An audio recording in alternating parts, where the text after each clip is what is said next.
Bonjour, alors au niveau de cette capsule, on va essayer de calculer ce qu'on appelle le pourcentage de présence de chaque titre au niveau d'un portefeuille.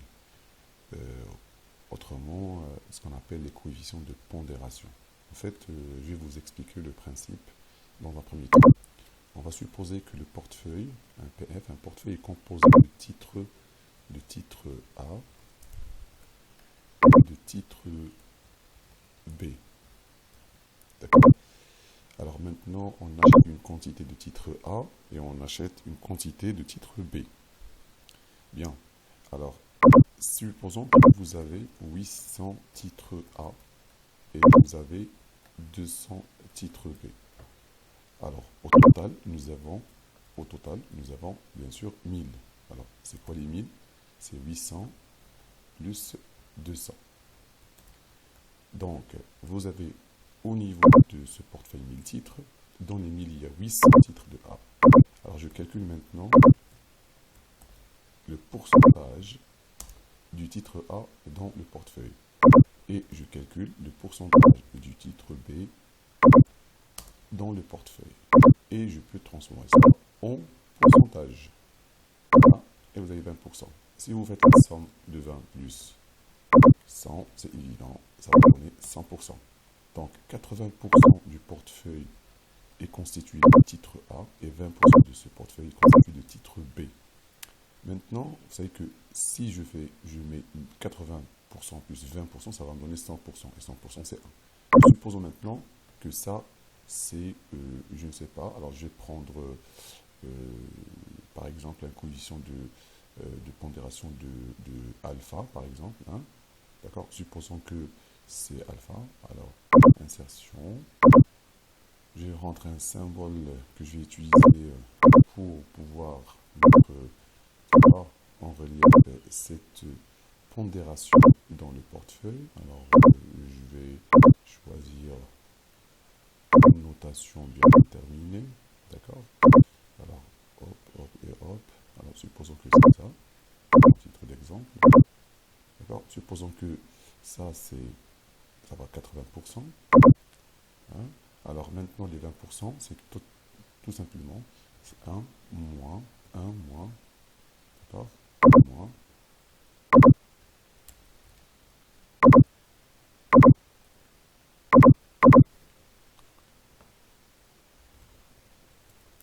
C'est un moins. Voilà. Donc, si par exemple, on va dire que c'est alpha, si alpha est la proportion du titre A dans le portefeuille, 1 moins alpha, c'est la proportion. Alors pourquoi?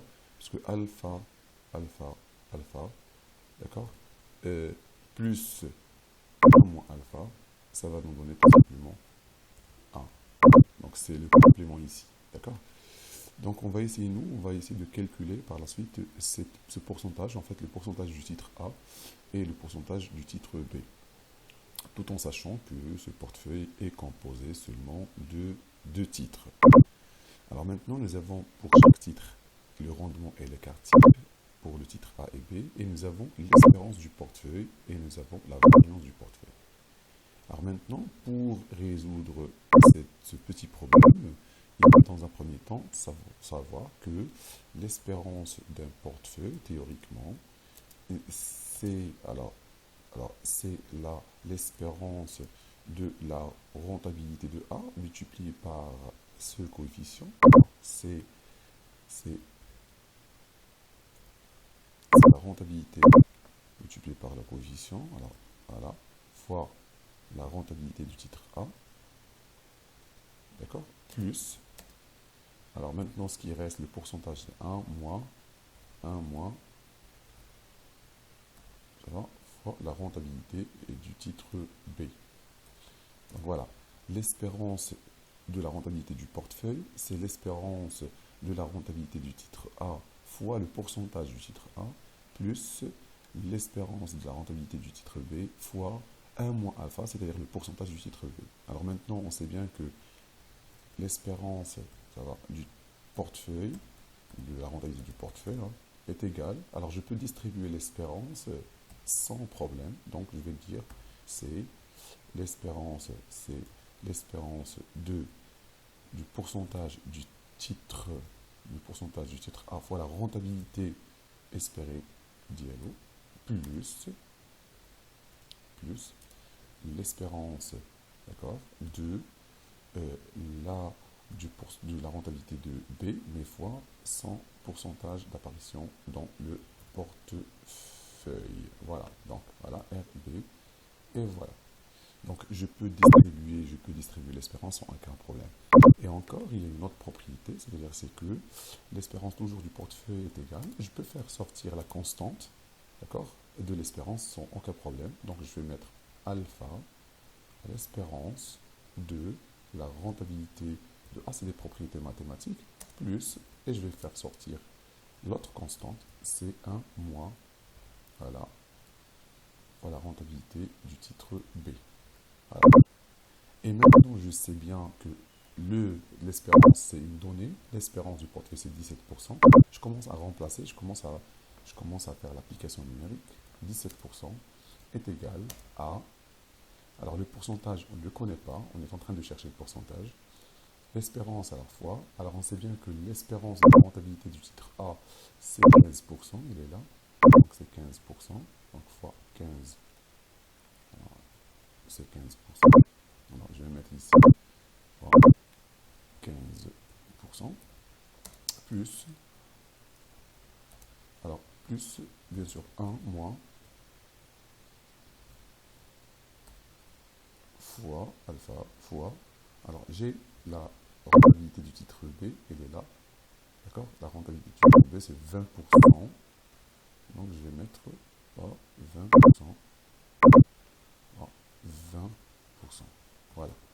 Alors comme ça, au final, j'ai une équation au premier degré, un seul inconnu, donc c'est facile à résoudre. Je calcule par suite le pourcentage et j'en déduis le pourcentage, je calcule le pourcentage de A et j'en déduis le pourcentage de B. Alors, donc c'est 17% est égal à 15%, il ne faut pas oublier les pourcentages, fois alpha, plus 20%, je suis en train de distribuer, plus 20%, d'accord, moins 20% de alpha. Voilà.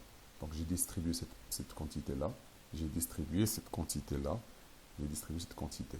Voilà. Donc ça nous fait combien maintenant? Ça nous fait 17%, 17% moins 17% moins 20%, 17% moins 20% est égal, d'accord, à 15%, de alpha plus 15% de alpha plus, alors moins, moins 20% de alpha. Voilà. Donc, j'ai fait balancer cette partie-là qui est constante ici. Alors, ça va me faire maintenant moins 3% est égal à moins 3% est égal à moins 5% de alpha. Voilà.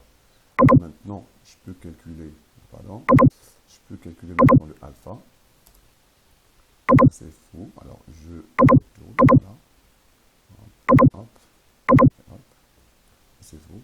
Alors, je recalcule. Alors, ça nous fait moins 3% est égal à moins 5% de alpha.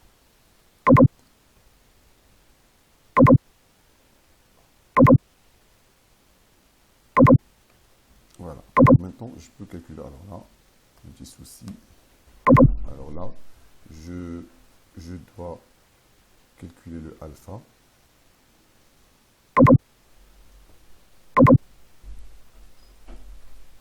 Alors, c'est moins 5%. Voilà. Alors, toujours le problème. Quand vous avez tapé, contient une erreur. Alors, c'est une équation, ce n'est pas. C'est une équation, ce n'est pas c'est une équation, ce n'est pas un. Je vais mettre entre parenthèses ça. Comme ça, peut-être, je vais me débarrasser du problème. Ok.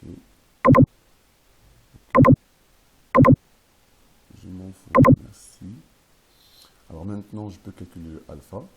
Alors le alpha va être directement, là je vais calculer directement comme ça. Alors le alpha, est égal à, le alpha est égal à moins 3%, moins 3% sur moins 5%. Voilà, moins 3%. Alors, je calcule maintenant. Alors, égal, hop,